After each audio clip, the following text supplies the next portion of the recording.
რატომ იმალება ამ დრომდე ნინო ლომჯარია მედიასთან თუ დასამალი არაფერი იყო გერმანიის საელჩოში მის ვიზიტში და რა დიპლომატიური ეთიკა ელჩის მანქანით გაპარვა გაჩერებამდე თუ შეხვედრაზე საიდუმლო თემა არ განუხილავთ. ყოფილი სახალხო დამცველი და მისი მოკავშირეები ცდილობენ შავზე თეთრით ამტკიცონ თითქოს ის რაც იმედის ეთერში გავიდა რეალობას არ შეესაბამება. ქართულ ოცნებასა და საპარლამენტო ოპოზიციას კი მიაჩნიათ რომ ქვეყანაში სიტუაციის დასაძაბად სწორედ ვიზა ლიბერალიზაციის თემით მანიპულირებას სურთ. დეტალებით ანა ბერძენიშვილია ქრონიკის ეთერში. როგორც ფაქტებით დასტურდება, ნინო ლომჯარია გერმანიის საელჩოდან გაიპარა. ჩვენს მიერ გადაღებული კადრებით დასტურდება, რომ გერმანიის საელჩოს დატოვებისას ნინო ლომჯარია პეტერ ფიშერის კუთვნილ ავტომობილში იმალებოდა. ლომჯარიას გაყვანის სპეცოპერაციაში მონაწილეობას იღებდნენ გერმანიის საელჩოს თანამშრომლებიც. დანიშნულების ადგილი არის ზარბრუკენის მოედანი, სადაც ნინო ლომჯარია დიპლომატიური მანქანით მიდის. ამის შემდეგ კი გერმანიის საელჩოს თანამშრომელს ავტომანქანას უცვლის ტერიტორიას კი საკუთარი მანქანით ტოვებს. სანამ იმედი ამ სკანდალურ ვიდეო მასალას გაასაჯაროვებდა, ნინო ლომჯარიამ სოციალურ ქსელში დაწერა, რომ იმედს ტყუილის გავრცელებისთვის სასამართლოში უჩივლებდა.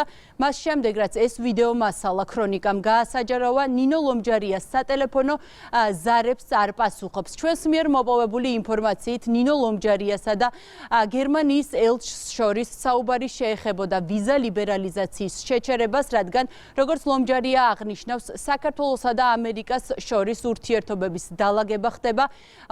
ქვეყანაში ვითარების ასარევად და პროცესების დასაძაბად კი ერთადერთი გზა არის დარჩენილი, რომ ქართველი ხალხი ვიზით დაისაჯოს. რაც შეეხება ნაციონალურ მოძრაობას, ისინი კითხვას არ პასუხობენ, თუ რატომ დატოვა ნინო ლომჯარიამ ფარულად გერმანიის საელჩო. ნინო ლომჯარია წლების განმავლობაში მუშაობდა იმისთვის, რომ საქართველოს მიეღო ის ბენეფიტები ევროკავშირის მხრიდან, რომელიც აქვს. მაშინ ის გაპარვა რა იყო, ბატონო ლაშა, რატო გაიპარა? ლომჯარიამ თავიდანვე მალვა და ფარულობა აირჩია ელჩთან ერთად, იმიტომ რომ მათ ნამდვილად აქვს დასამალი, იმიტომ რომ მათი ზრახვები საზოგადოების არის მიუღებელი, ამიტომ ისინი მალვას ირჩევენ. და ამ მალვაში მათ სურთ რომ უბედურებაში გახვიონ ქვეყანაც, საზოგადოებაც და სწორედ ამ ფონზე ნახოს საკუთარი პოლიტიკური სარგებელი. ვიზა ლიბერალიზაცია რაც მათ შეიარაღებაში არის ბოლო მცდელობა და შესაძლებლობა რომ საზოგადოებაზე იმოქმედონ, ესაც ფუჭად იქნება მათი მხრიდან გამოყენებული, შედეგს ვერ გამოიღებს. ძალიან ლოგიკური არის იმედის მიერ გავრცელებული ინფორმაცია, რომ ვიზის შეჩერებას შეეხებოდა ეს შეხვედრა, იქ ინფორმაცია ვრცელდება, რომ ამ შეხვედრას ონლაინ რეჟიმში ესწრებოდა ბატონი პაվել ჰერჩინსკიც და ნინო ლომჯარია, ზოგადად კოლექტიური ნაციონალური მოძრაობა, ეს მდიდარი NGO-ები, ხომ?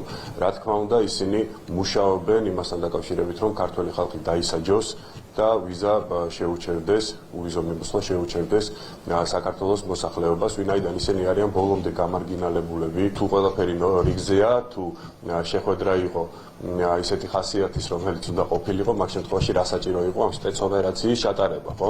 იქიდან გამომდინარე, რომ კი ბატონო, ძალიან ლოგიკურია, რასაც იმედი ავრცელებს და კი ბატონო, უნდათ რომ ეს ყველაფერი მიეჩქმალათ, იქიდან გამომდინარე, რომ იმედმა მტკიცებულებები წარმოადგინა ამ ყველაფერთან დაკავშირებით, ახლა რა თქმა უნდა, ძალიან გამოუვალ მდგომარეობაში არის როგორც ლომჯარია, ისე ბატონი ფიშერი და ვერ კუთხეში არიან მიმწყდეულები.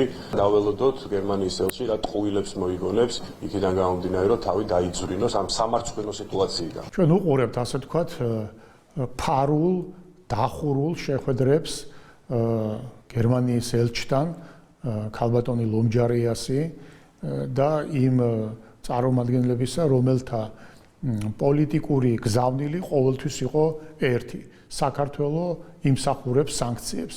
თუ არ დაუწესებთ სანქციებს, ისე ქართველი ხალხის გაბრაზებას და ქართველი ხალხის, ასე ვთქვათ, ანტისახელმწიფოებრივად თუ ანტისამთავრობო განწყობილებების მიღებას ვერ ვახცევთ. აი ეს არის ის გზავნილი, რითაც ლომჯარია და გერმანიის ელჩი და გარკვეული ძალები ევროკავშირიდან ეპყრობიან და ელაპარაკებიან საქართველოს და საქართველოს მოქალაქეებს. ჩვენ გუშინვე მივმართეთ გერმანიის საელჩოს კითხვებით ადასტურებენ თუ არა შეხვედრას ნინო ლომჯარიასთან და იყო თუ არა კონსპირაციული შეხვედრის მთავარი თემა ქართველი ხალხისთვის ვიზა ლიბერალიზაციის შეჩერება, თუმცა პასუხი ამ დრომდე არ მიგვიღია. გერმანიის ელჩი კი არასამთავრობო ორგანიზაციების წევრებთან შეხვედრებს განაგრძობს. ჩვენ საზოგადოებას მივაწოდეთ ინფორმაცია ასევე რომ 12 თებერვალს პეტერ ფიშერმა საკუთარ სახლში ეკაგი გაურსუმა სპინძლა. ანა ბერძენიშვილი საუბრობდა.